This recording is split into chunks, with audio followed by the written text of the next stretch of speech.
Pessoal, então, aula de derivada direcional, cálculo vetorial, cálculo 4.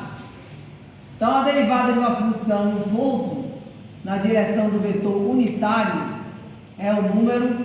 Então, nós temos que trabalhar primeiro com o vetor unitário. E aqui nós temos a definição. Você vai ter que achar a derivada parcial em x, achar a derivada parcial em y e multiplicar pelos vetores unitários. Ó, lembrando que aqui tem x e y, poderia ter mais uma coordenada, z, por exemplo. Então aqui tem um exemplo, uma função vetorial, tudo bem? Eu tenho aqui um vetor, coordenadas 5 e menos 2, eu quero achar a taxa de variação. Taxa de variação, já viu, né? É a derivada direcional desse vetor.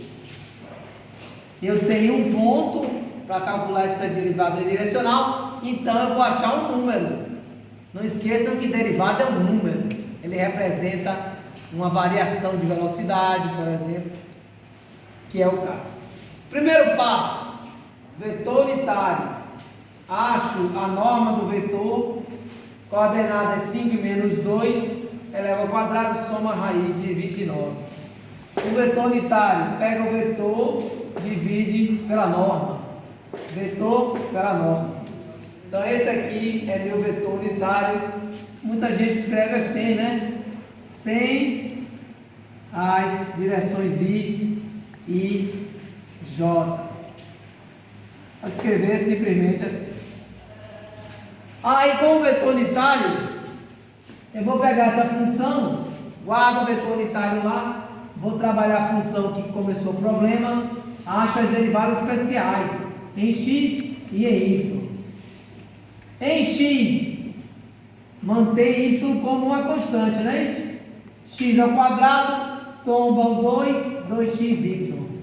Y aqui, raiz, é uma constante, derivada de constante é zero. Agora, derivada em y, lembrando que são derivadas parciais, você vai derivar x ao quadrado como uma constante. Então, a derivada de y é 1. Então, fica só x ao quadrado.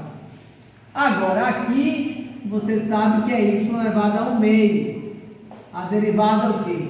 Tomba ao meio e fica lá elevado a menos 1 meio, né? Porque vai ser 1 meio menos 1. 1 meio menos 1 é menos 1 meio. Ou seja, esse y vai para o denominador e aí você escreve a raiz quadrada. Agora o terceiro passo, praticamente no finalzinho, é substituir esse ponto nas derivadas parciais. Você tem essa derivada parcial 2xy. Vamos usar x e y. 2 e 1. 2 vezes 2 vezes 1, 4. E em y, aqui essa, né? Vamos substituir o 2 e 1. No caso, ficou 2 ao quadrado, 1 sobre 2 raiz de 1. Então, raiz de 1 é 1, 1 meio, 4 mais 1 meio, 9 meios. Para fechar aqui, ó, substituindo na fórmula principal, trazemos aqui a derivada em x, parcial em x, parcial em y, o vetor unitário aqui, o vetor 1, o vetor 2. Deu 11 sobre raiz de 29, 204 é um número que representa a variação média, ou seja, a derivada direcional. Agora, a gente pode ver mais para frente, que você vai poder usar a fórmula com vetor gradiente para fazer esse mesmo cálculo.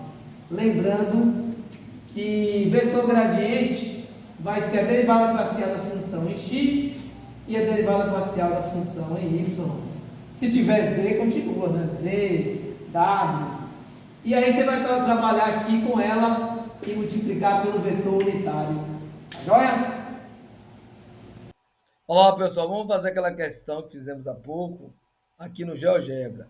Vou aqui em função 3D. Vamos aqui colocar nossa função. É uma função de duas variáveis.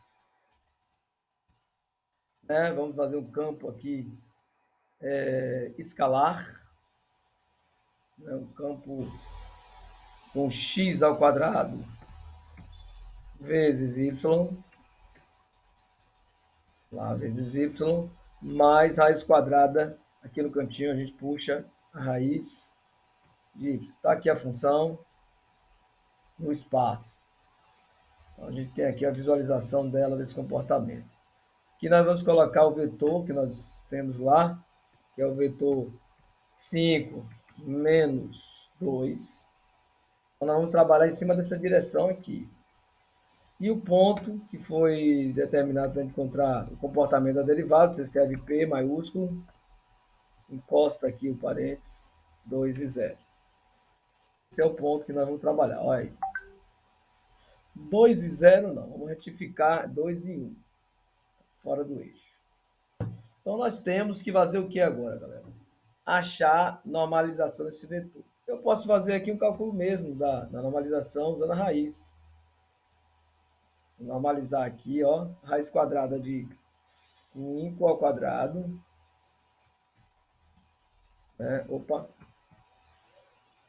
ficou errado aqui, vamos fazer de novo. Raiz quadrada de quem? 5 ao quadrado. Vamos colocar aqui 5 ao quadrado. Todo cuidado aqui. Mais menos 2, que é a coordenada lá, ao quadrado. Pronto, achamos aqui, pessoal, 5,39. Ou, na verdade, no quadro estava raiz de 29. Não tem problema não, podemos trabalhar assim mesmo. Então, agora vai trabalhar para achar o vetor unitário. Vai ser V dividido por esses valores todos aqui, que é o A, né? O A. Pronto, aqui nosso vetor unitário na forma numérica, né? No quadro estava 5 sobre raiz de 29 e menos 2 sobre raiz de 29. Está aqui numericamente falando. Agora temos que achar as derivadas. Segundo passo, né? Derivada aqui é as derivadas parciais. Então vamos botar função e variável. A função xy, a variável é x. Depois da vírgula aqui, ó, x. Bom, vamos achar aqui a variável, não precisa do gráfico dela, tirei aqui. Então 2xy é a derivada. Vamos achar mais uma derivada agora. Agora em relação à variável y. Derivada parcial é assim, pessoal, em relação a uma determinada variável, por isso que é parcial. Em relação, não é em relação às duas variáveis ao mesmo tempo, não. Em relação a uma. Está aqui a expressão da derivada.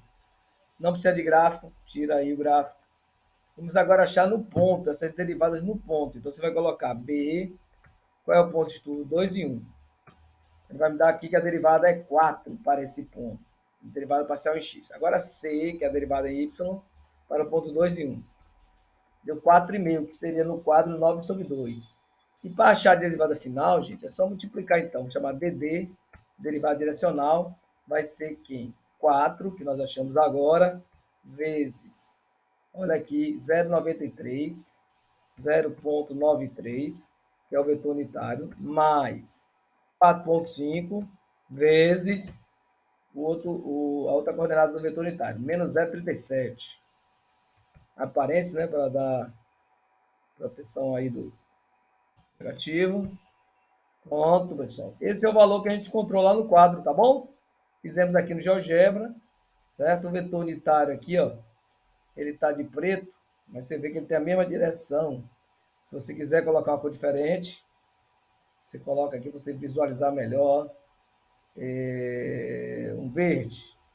Pronto. O vetor unitário ele segue a mesma direção do vetor. Se ele não tivesse seguindo aqui, você tinha errado alguma coisa no cálculo do vetor unitário. Tá bom? O vetor unitário está aqui bem representado. Então, o que esse valor representa? A velocidade de variação do vetor nessa função, tá certo? Pode dar um zoom out para ver a função mais distante. Tá certo? É isso aí, pessoal. Bons estudos. Dá um like, curta aí.